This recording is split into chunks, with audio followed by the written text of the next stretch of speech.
खबर पंजाब से। पंजाब के पूर्व उप मुख्यमंत्री और अकाली दल के मुखिया सुखबीर बादल की प्रधानमंत्री मोदी से मुलाकात हुई है। ऐसे में अटकलें तेज हो गई हैं कि क्या अकाली और बीजेपी फिर से साथ आने वाले हैं। इस वक्त केंद्र सरकार को परिसीमन बिल पर साथियों की जरूरत है और लोकसभा में अकाली दल से सिर्फ एक सांसद है। सरकार के लिए एक सांसद का सपोर्ट भी कीमती है। मोदी से मिलने के बाद सुखबीर बादल ने कहा कि उन्होंने प्रधानमंत्री से पंजाब में लॉ एंड ऑर्डर की खराब सिचुएशन पर बात की, लेकिन मामला इतना सीधा नहीं है। पता यह लग रहा है कि बीजेपी के नेताओं से सुखबीर बादल की पत्नी हरसिमरत कौर की बात हुई और अकाली दल ये चाहता है कि पंजाब के इलेक्शन से पहले बीजेपी और अकाली दल एक बार फिर साथ आ जाएं। अगर ये हुआ तो अकाली दल फिर एनडीए का हिस्सा बनेगा, डिलिमिटेशन बिल पर सरकार को सपोर्ट करेगा। पंजाब में दोनों पार्टियां मिलकर चुनाव लड़ेंगी और पंजाब में अगले साल ही विधानसभा चुनाव होने वाले हैं। आम आदमी पार्टी से टूटकर बीजेपी में आए राज्यसभा सांसद राघव चड्ढा ने भी प्रधानमंत्री से मुलाकात की है। वैसे तो सभी की मुलाकात हुई है, लेकिन राघव चड्ढा की अलग से कुछ लंबी मुलाकात हुई है। आज सुबह ही उन्होंने पोस्ट करके मुलाकात की तस्वीरें भी साझा की। देखो, प्राइम मिनिस्टर साहब सबके साझे हैं, सारे देश के प्राइम मिनिस्टर हैं, कोई भी सीनियर लीडर उनको मिल सकता है। सुखबीर सिंह बादल डिप्टी सीएम रहे हैं और मुझे खुशी है कि पंजाब के कोई अच्छे भले की बात करके आए होंगे। गठजोड़ असी कहने पंजाब वाले 117 सीटों पे हम अकेले लड़ेंगे। हमारी तरफ से कुछ नहीं हो रहा। पंजाब बीजेपी की तरफ से 117 सीटों पे अकेले लड़ेंगे। अगर प्रधानमंत्री अमित शाह जी चाहेंगे तो फिर तो अगर प्रधानमंत्री अमित शाह जी तो हाई कमांड है, जो कहेंगे वो तो होगा ही होगा। अब ये जो अरविंद केजरीवाल लिख रहे हैं कि नाना करते प्यार तुम्ही से कर बैठे, मनोज जी, बीजेपी के लिए बादल साथ आए ये कितना जरूरी है, या बादल के लिए बीजेपी का साथ कितना जरूरी है? गाना अपने लिए बोले हैं कि बीजेपी के लिए बोले, पहले भी स्पष्ट हो जाए। चूंकि आज के डेट में देखें तो बीजेपी और उनके लिए सही बैठ रहा, लेकिन बहुत समय ऐसा है कि कांग्रेस वो साथ भी आए हैं बहुत सारे मुद्दे। हाँ, केजरीवाल जी बहुत सारे मुद्दों पे साथ आए हैं।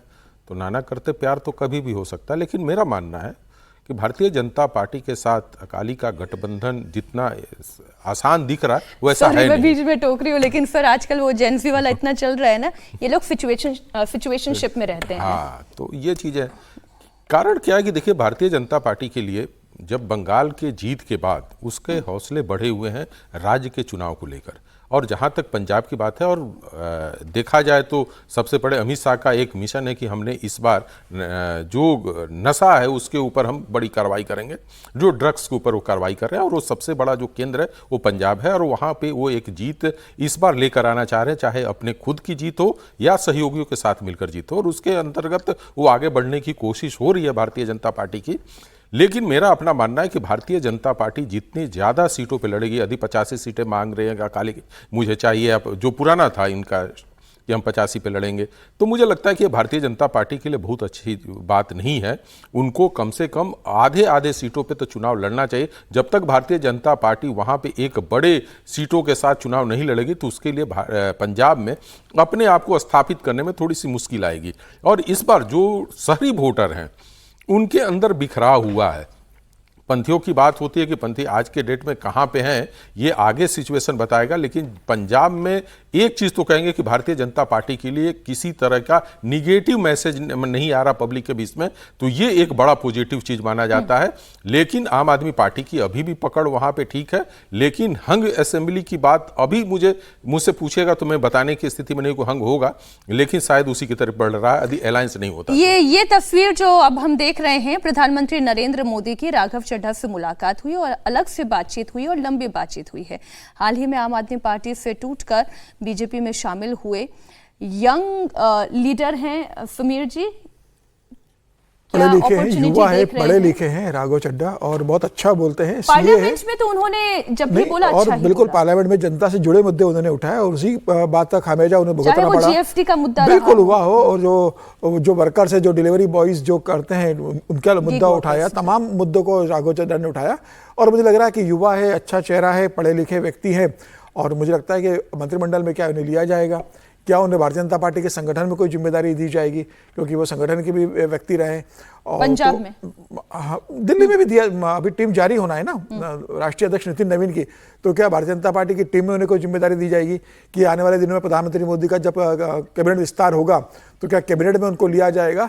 पंजाब के चुनाव है तो पंजाब के चुनाव के पहले मुझे लगता है कि राघव चड्ढा को कुछ ना कुछ भारतीय जनता पार्टी के अंदर जिम्मेदारी मिलेगी, या तो संगठन में कोई जिम्मेदारी मिलेगी, या प्रधानमंत्री मोदी के कैबिनेट में आएंगे, या कोई उन्हें कोई और काम दिया जाएगा, राज्य मंत्री का दर्जा हो सकता है। कोई भी जिम्मेदारी दी जा सकती है। तय है कि राघव चड्ढा को कुछ मिलना है, अब क्या मिलना है ये देखने वाली बात होगी, और मुझे लगता है कि चुनाव के दृष्टिकोण से भी ये ठीक रहेगा।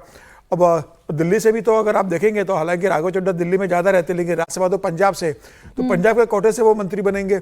मुझे लगता नहीं कि दिल्ली के कोटे में उनको लिया जाएगा, भले ही वो दिल्ली में रहते हो, राज्यसभा सांसद तो पंजाब के, तो पंजाब से लिया जाएगा। सुखबीर बादल को लेकर मुझे लगता है कि जो प्रधानमंत्री मोदी से मुलाकात हुई है, भारतीय जनता पार्टी को लग रहा है कि इस बार विधानसभा चुनाव में भारतीय जनता पार्टी के लिए एक बहुत बेहतर स्थिति है।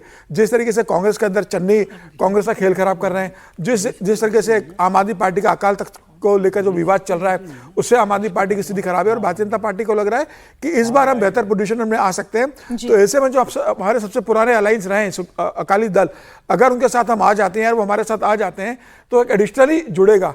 भारतीय जनता पार्टी अकेले की दम पर सरकार बनाने की स्थिति में नहीं है, तो हो सकता है उनको लग रहा है कि भाई इनको लेकर हमको एक बेहतर पोजीशन में आए, तो बातचीत हो रही होगी। अकाली दल भी इस स्थिति में चला गया है कि बिना भारतीय जनता पार्टी के वो कुछ कर नहीं सकता, वो आम आदमी पार्टी के साथ जा नहीं सकते, कांग्रेस के साथ जा नहीं सकते, अकेले उनकी राजनीति खत्म हो चुकी है। कांग्रेस पार्टी तो अपने ही अपने सारों को एक साथ रख ले, वही बहुत बड़ी बात होगी।